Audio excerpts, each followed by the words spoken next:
Whilst we often study chops, technique, and how to build fast stuff on this channel, as drummers, we also need fills that will just suit any gigging situation. Fills which you'll play with your band when no one will lose time. You won't get any dodgy looks from your bandmates, and no one can accuse you of overplaying. In my 20 years of drumming, I've developed a few which just seem to work wherever I play. Granted, these will be tailored towards a rock or pop situation, but with a bit of imagination, you could adapt these for pretty much all genres. This video will be suited to all drummers, whatever your ability, and whether you've been playing for 2 weeks or 20 years. Ultimately, this stuff is the bread and butter that gets us to work and gets us paid for gigs where we don't know any of the band, but we're hired in to just do a damn good job. Knowing these is what's going to get you the work and get you paid, thanked, and appreciated, and most importantly, called back after the show. So this can be used as a great way to come in. It's similar to the classic Motown fill, which is often taught as a 6-stroke roll instead of a drag. The thing is, if you listen to a lot of those records, you'll realize that a lot of those players couldn't play doubles. So often just a drag, really a buzz, going into the beat of 4 is all it was. Let me know in the comments if you'd like to see the 6-stroke roll version. We'll start by playing a rack tom on beat 3. Then let's add in a buzz on the Art of 3 into a standard snare hit on the 4. A non-strict drag into the note if you'd like. I would play the buzz with the left hand and a standard hit with the right, but if you want to play it the other way around, it doesn't really matter. Finally, on the and of 4, let's just play a floor tom. Easy.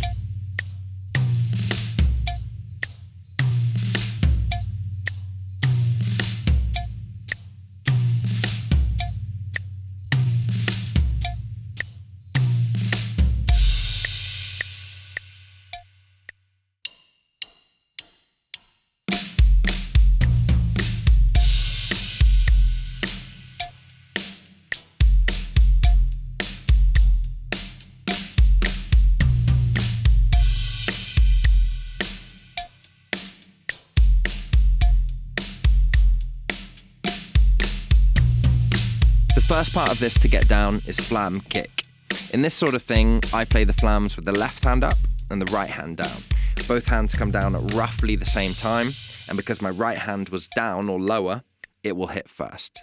So this is called a left-handed flam, as the left is the dominant note, even though the right hand hits first. We'll start this on beat 1, playing flam kick as 8th notes, and we'll just play it twice. 1 and 2 and flam kick, flam kick. If you've never played this type of thing before, I would loop flam kick, flam kick, flam kick for ages until I was comfortable with it. Remember, Dave Grohl in Nirvana stole these kind of fills from disco and Motown, and basically he just played them more aggressively, with more attitude and loudly, and that made it suitable for grunge. That's exactly what I mean when I say, with a bit of adaptation, these can be used in almost any situation. Next, for beat 3 and the and of 3, we'll just play both toms at the same time as unison strokes, floor and rack as do-do. Let's add that in. We'll finish this with what we started with. So for beats 4 and the and of 4, just another flam kick, making this an A, B, A structured fill. Let's hear what that would sound like.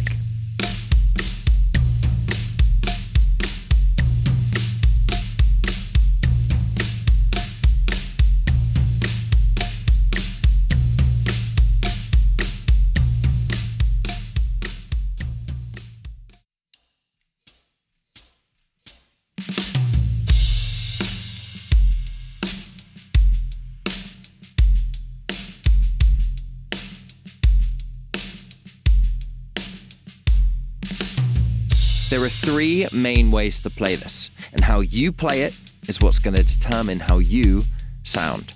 Each one, whilst the notes remain pretty much the same, sounds slightly different. Which you choose is your art. I will play it now in the 3 ways, and whichever comes most naturally to you is the way you should play it. I play those 2 30-second notes into the 4 as right-left, which is I'll explain later, but a 3-stroke rough approach. But you could play them as a double with the left and make it a strict marching type drag, or you could play it as a buzz. First of all, I'll play all 3 versions so you can hear the difference, and feel free to choose whichever you like.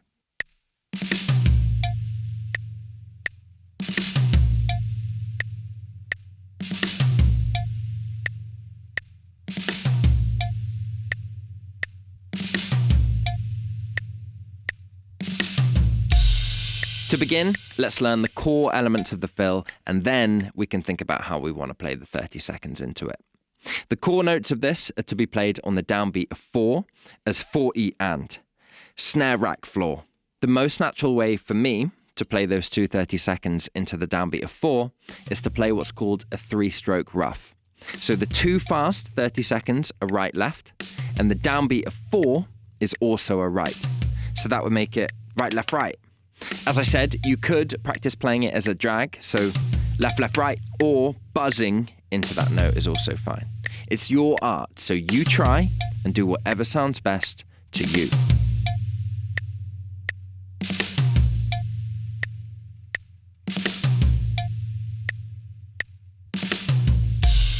This is most commonly used in a build-up situation. Maybe you've been grooving on the toms in the bridge and you need to build us up to the last chorus in an exciting way.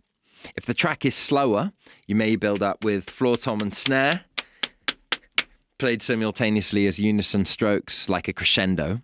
But if it's fast in a more rocky or punky setting, this is going to be perfect.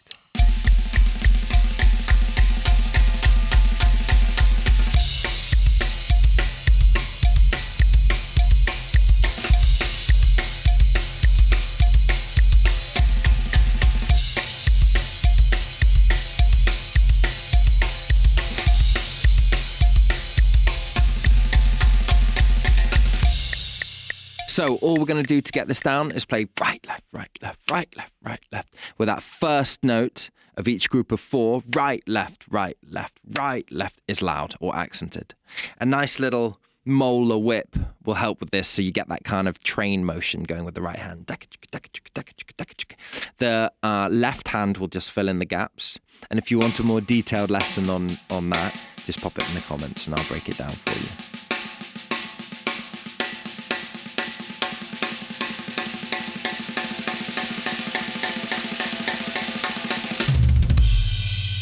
Wicked. So I hope you've got something out of this. There's a lot of options here, and I know there's a bit of complication between 3-stroke roughs, drags, and buzzes, but really, you just want to play what sounds best to you. I don't know if you've seen that video that's just come out of Ringo. I think it's on Masterclass, and you can see how someone like him, you know, who's that big, can't play doubles. It's absolutely fine if you want to buzz those notes. Really, it's about self-expression and serving the music, which is the point of this video. I hope you got something from this, and I can't wait to see you in the next one. Love.